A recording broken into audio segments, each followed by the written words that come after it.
Au nom du Père, du Fils et du Saint-Esprit. Amen. La paix de Jésus soit dans votre maison, sa paix et sa joie. Merci Jésus d'être le roi de gloire, le Dieu de nos vies. Nous poursuivons donc avec la lecture du jour, cette fois. La femme adultère, Évangile selon saint Jean, chapitre 8, versets 1 à 11. Jésus était reparti vers le mont des Oliviers. Dès le matin, à la première heure, il était de nouveau au temple. Tout le peuple venait à lui, et lui s'asseyait pour les enseigner. C'est alors que les maîtres de la loi et les pharisiens lui amenèrent une femme surprise en adultère.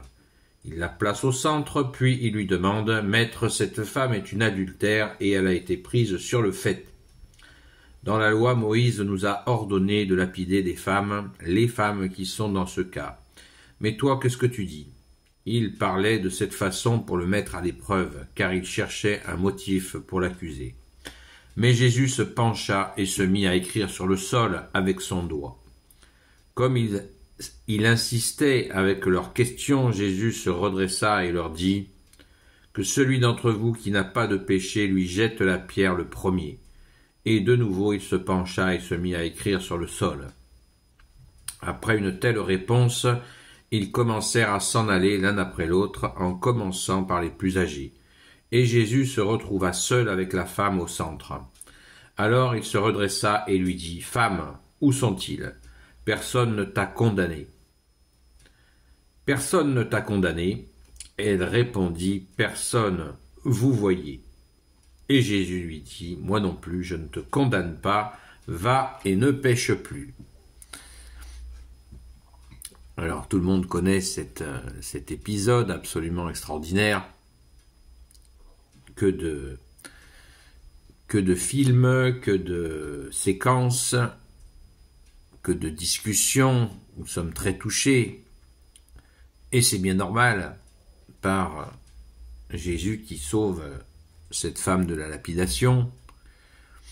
Il semblerait, d'après les exégètes, ceux qui ont fait toutes les recherches historiques, de contexte, que la lapidation n'était pas si fréquente que ça. Elle n'était pas systématique, d'après eux. En tout cas, là, on voit bien, et ça nous est clairement expliqué, que c'est une provocation pour trouver un moyen d'arrêter Jésus, puisque sa popularité est grandissante, et les pharisiens, les maîtres de la loi, les grands prêtres, ont peur pour leur petit pouvoir qu'ils se sont arrogés sur le peuple, donc ils essayent de faire périr Jésus, et ils y arriveront. Mais c'est pas l'heure, et Jésus les confond, une fois de plus, confond leur perfidie, leur technique d'utiliser, ce qui est tout à fait blasphématoire, on n'utilise pas la parole de Dieu pour faire du mal. C'est un sacrilège. Donc Jésus les remet dans leur corde, comme on dit, et ce qui est très intéressant, c'est que cette femme n'appelle pas au secours Jésus, ne tombe pas à ses pieds pour demander pardon, rien du tout. Jésus fait justice en renvoyant ces messieurs à leur propre péché. C'est très intéressant. C'est très intéressant parce que, comme nous le dit Jésus, encore une fois, dans une autre séquence d'évangile, avant d'enlever la paille dans l'œil de ton frère, commence par enlever la poutre qui est dans le tien. Une fois que tu auras enlevé la poutre dans ton œil, tu pourras retirer la paille dans la poutre de ton frère. Donc c'est très explicite, quand il leur dit voilà, que le premier qui a péché, eh bien, celui qui est sans péché lui jette la première pierre. Peut-être une réponse, pourquoi Jésus, qui a soulevé bien sûr toutes les interrogations, toutes les imaginations étaient sollicitées pour savoir pourquoi Jésus s'est mis accroupi et faisait des traits, des signes, écrivait, dit-on, ou pas, sur le sol quand la bande d'accusateurs s'est pointée. Que faisait donc Jésus ? Grande question. Alors il y a plusieurs versions. Il semblerait que Jésus, la version peut-être la plus raisonnable, qui sait, c'est que Jésus, en fait, se mettait dans une position d'humilité au sol. Alors quand il accusait, en l'accusant, ceux qui venaient en accusant, jouaient les grandiloquents, bien sûr. Et si Jésus, qui avait donc cette majesté, dans ce corps d'homme majestueux, cette puissance, en étant debout dans cette puissance, peut-être que ça aurait fait une confrontation qui aurait, comme on dit, monté dans les tours. Et Jésus ne voulait pas cela. Il s'est abaissé, comme il le dit, hein, je ne suis pas venu être servi, mais servir. Et Jésus nous dit aussi, je suis doux, apprenez que je suis doux et humble de cœur. Tout ce que je vous dis là, c'est dans l'Évangile. Et il se fait petit face à ceux qui se la pètent, pour parler, voilà, simplement.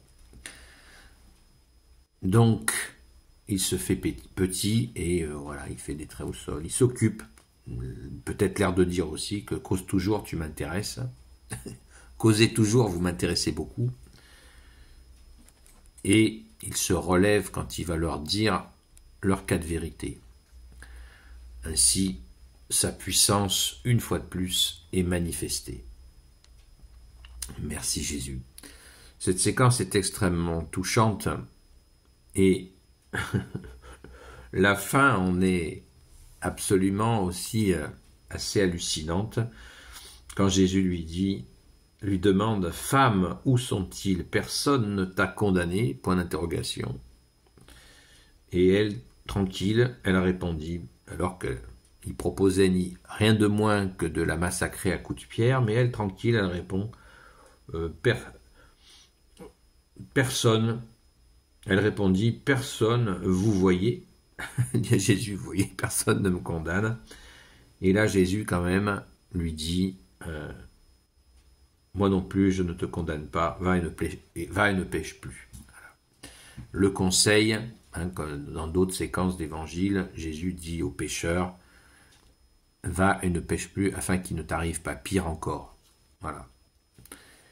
Il y a quand même, on sait que les pharisiens faisaient ça par provocation, donc ce n'était pas, entre guillemets, dramatique. Peut-être qu'ils ne l'auraient pas lapidé si voilà, c'était juste une mise en scène. Mais Jésus lui dit quand même la vérité, puisque Jésus nous dit qu'il ne retire de la loi ni un trait ni un point, qu'il faut accomplir la loi. Bien, voilà, Jésus ne va pas encourager l'adultère, évidemment, il lui dit va et ne pêche plus. Donc, c'est le pardon. Merci Jésus d'être le pardon vivant. Gloire éternelle soit au Père et au Fils et au Saint-Esprit. Amen.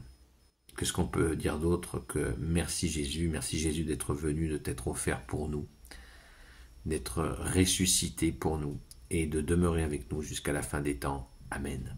Ô Jésus, toi qui peux tout et qui portes tout, toi le Sauveur, toi l'Emmanuel, je te confie toutes celles et ceux qui regarderont cette vidéo ainsi que leurs proches selon ta seule volonté, ô Jésus.